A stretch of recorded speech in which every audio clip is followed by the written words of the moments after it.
አሰላሙ አለይኩም ወረሕመቱላሂ ወበረካቱሁ። ውድና የተከበራችሁ የቻናላችን ቤተሰቦች እንደምን አላችሁ? እንዲሁ ደግሞ ለቻናሉ አዲስ የሆናችሁ ሰዎች ሰብስክራይብ በማድረግ ተቀላቀሉ ኢንሻአላህ። እስከዛሬ ባሳለፍነው ትምህርታችን እንደሚታወቀው ቁርአንን እያስተካከልን ነበር። እንዲሁ ደግሞ እንድናስተካክል የሚረዱ አቀራራቸው እንዴት እንደሆነ እንዴት መነበብ እንዳለባቸው በአላህ ሱብሓነሁ ወተዓላ ፈቃድ በቻልነው መጠን እያየን ነበር ማለት ነው ኢንሻአላህ። ዛሬ ደግሞ የምናየው ቃዒደቱ ኑራንያ ይሆናል። አልቃዒደቱ ኑራንያ የምትባለዋን ቁርአን እንድናስተካክል የምትረዳ የሆነችዋን ኢንሻአላህ ይቺ ቃዒደቱ ኑራንያ የምትባለዋ ይቺ በደንብ ከቀራችኋት እንዲሁ ደግሞ በደንብ ከተገነዘባት አንድ ሰው ወደ ቁርአኑ ሲገባ ምንም አይነት ግር ሊለው አይችልም፣ ሊከብደው አይችልም ማለት ነው። ቃዒደቱ ኑራንያን ከተረዳ አንድ ሰው ኢንሻአላህ ዛሬ ደግሞ የምናየው ቃዒደቱ ኑራንያ ይሆናል ማለት ነው። ከቻላችሁ ሁላችሁም ኢንሻአላህ ሼር በማድረግ ከአጅሩ ተካፋይ ትሆናላችሁ በኢዝኒ ተባረከ ወተዓላ። ሼር ባደረጋችሁበት በእናንተ ሰበብ የሆነ ሰው ቁርአን ከተስተካከለለት እናንተ ቁርአንን አስተካክሎ በቀራ ቁጥር በየጊዜው ቁርአን አስተካክሎ በቀራ ጊዜ አላሁ ሱብሓነሁ ወተዓላ ለእናንተ ደግሞ እሱ በቀራ ቁጥር ለእናንተም እንደዚሁ ምንዳ ይጽፍላችኋል ማለት ነው። እሺ እንደምታዩት እዚህ ጋር ምን ይላል?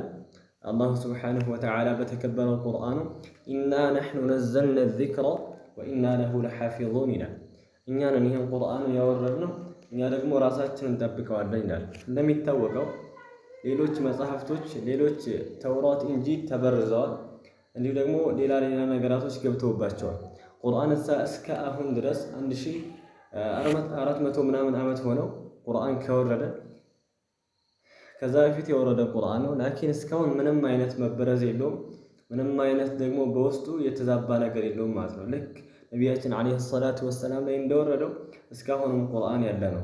ምክንያቱም አላሁ ሱብሓነሁ ወተዓላ በተከበረው ቁርአኑ ኢና ነሕኑ ነዘልና ዚክረ ወኢና ለሁ ለሓፊዙን ስላለ እኛ እንጠብቀዋለን ብሏል አላህ ሱብሓነሁ ወተዓላ። ልክ በቁርአን ሰዎች ቁርአን ይጠበቃል ማለት ነው።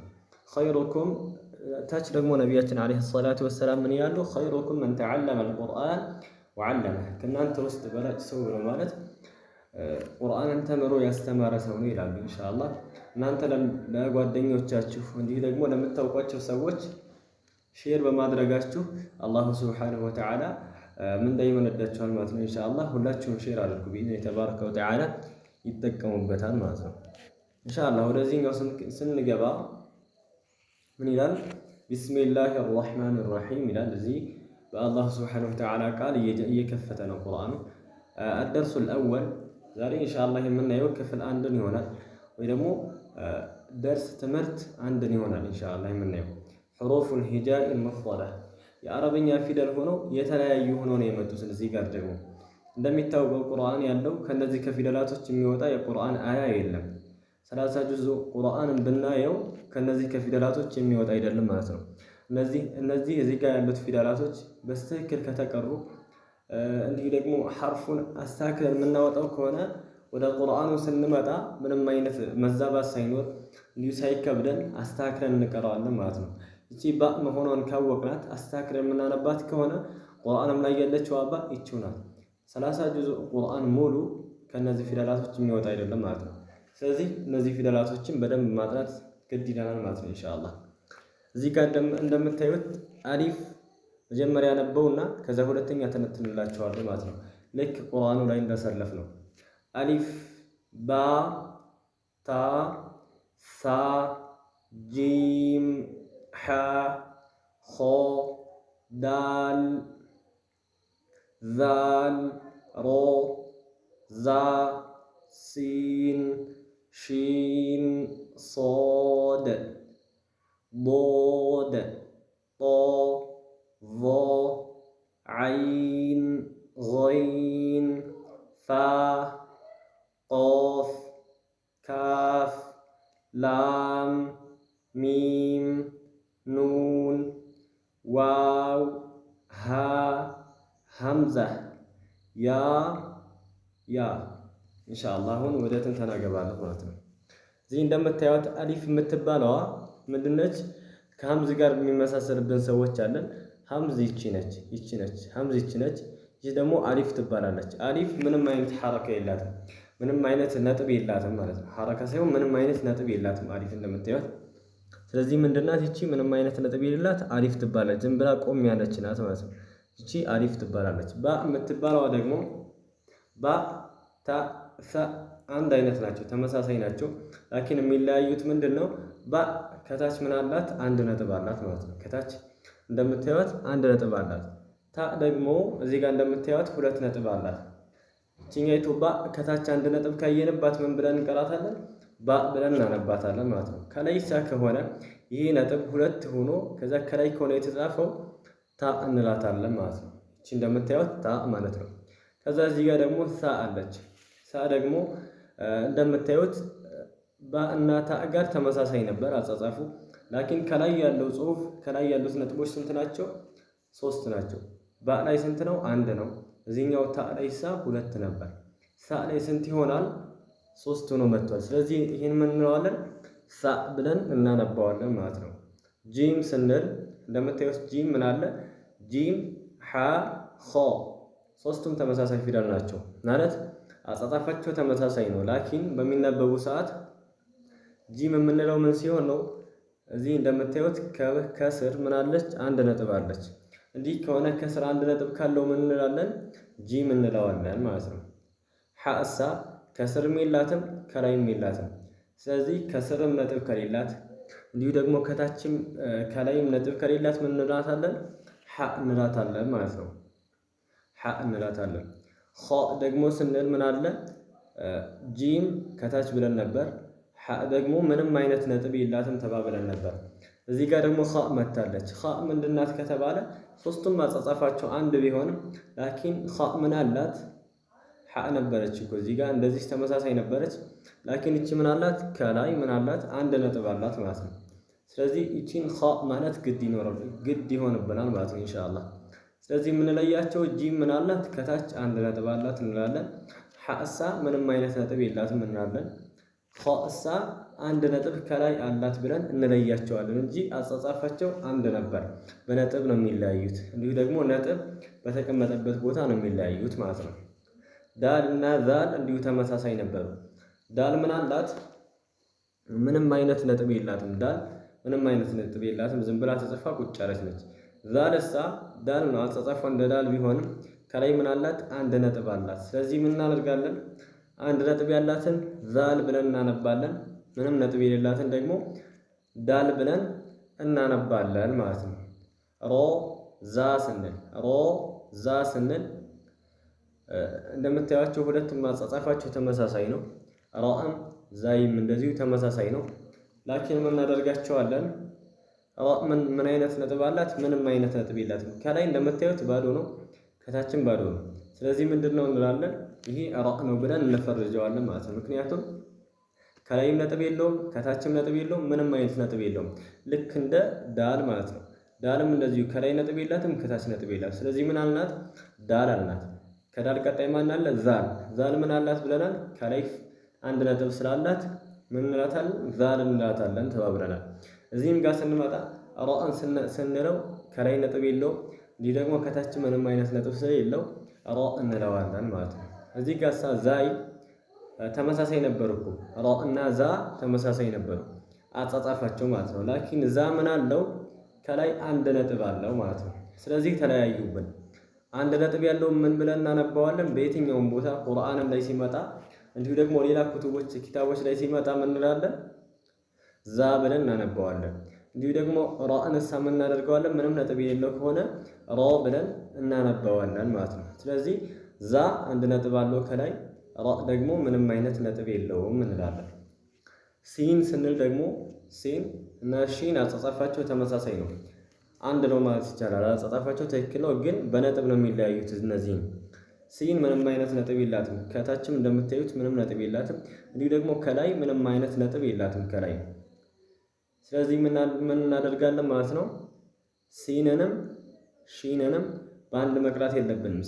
ሲን ብለን አንቀራም፣ ምክንያቱም ይችኛይቱ ነጥብ አላት፣ ይችኛይቱ ደግሞ ነጥብ የላትም። ልክ ራ ነጥብ የላትም ዛይ ነጥብ እንዳላት ሁሉ እንደቀያየር ናቸው።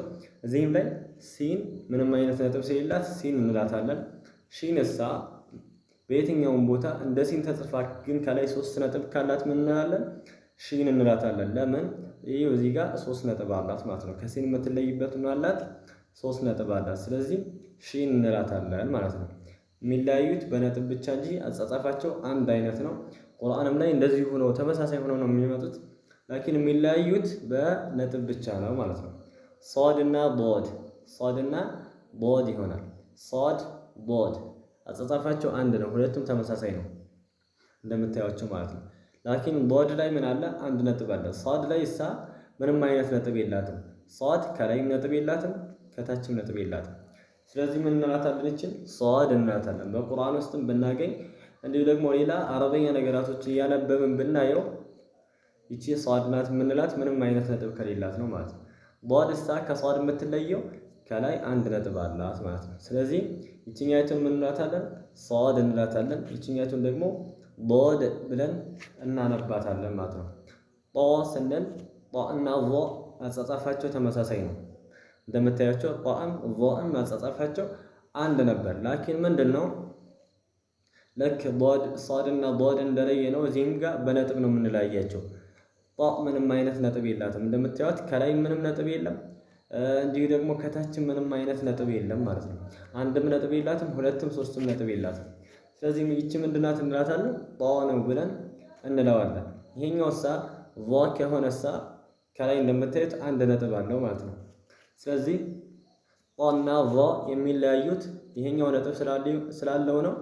ይሄኛው ደግሞ ይሄኛው ነጥብ ስላለው ነው። ይሄኛው ደግሞ ምንም አይነት ነጥብ ስለሌለው ይሄኛው ምንም አይነት ነጥብ የሌለውን ጦ እንለዋለን። ይሄኛውን ደግሞ ነጥብ ያለውን ዞ ብለን እናነባዋለን ማለት ነው። ምክንያቱም ጦ እና ዞ በቁርአን ላይ ሲመጡ ተመሳሳይ አጻጻፋቸው ተመሳሳይ ነው። ልክ ሷድና ቦድ እንደማይለያዩ ሁላ አጻጻፋቸው ተመሳሳይ ሆኖ ላኪን ዞ ላይ ምን አለ? ነጥብ አለ። ነጥብ ያለው ጦ ተመሳሳይ ሲመጣ ምን እንላለን? ዞ እንለዋለን እንጂ ጦ ብለን አናነበውም ማለት ነው። ዓይንና ዘይን እንደምታዩቸው ተመሳሳይ ናቸው አጻጻፋቸው ማለት ነው። ግን የሚለያዩት በምንድን ነው? በነጥብ ነው። ልክ ከፊት እንዳሳለፍናቸው ፊደላቶች እነዚህ የሚለያዩት በምንድን ነው? በነጥብ ነው የሚለያዩት። ዓይን ዘይን ዓይን ምንድናት? ምንም አይነት ነጥብ የላትም። ከታች እንደምታዩት ነጥብ የላትም፣ እንዲሁ ደግሞ ከላይም ምንም አይነት ነጥብ የላትም። ዓይን ማለት ነው። ዘይን ከታች ነጥብ የላትም ነበር፣ ላኪን ከላይ ምን አላት? አንድ ነጥብ አላት። ስለዚህ ዓይን ብለን ዘይን የምንለው ዘይን ምን ስላላት ነው? አንድ ነጥብ ስላላት ከዓይን ትለያለች ማለት ነው። በየትኛውም ቦታ ላይ ቁርአን ውስጥ ሲመጡ እንዲሁ ደግሞ ሌሎች ቦታዎች ላይ ስታገኙ ዓይንም ተመሳሳይ ሆና ላኪን ከላይ አንድ ነጥብ ካላት ዘይን ብለን እናነባታለን ማለት ነው። ፋና ቃፍ በደንብ ብዙ ባይመሳሰሉም ብቻ ትንሽ የሆነ ተመሳሳይነት አላቸው። ፋ ትንሽ ዘርጋ ብትልም ቃፍ ደግሞ ትንሽ አጠፍ ብትልም ላኪን ተመሳሳይነት አላቸው።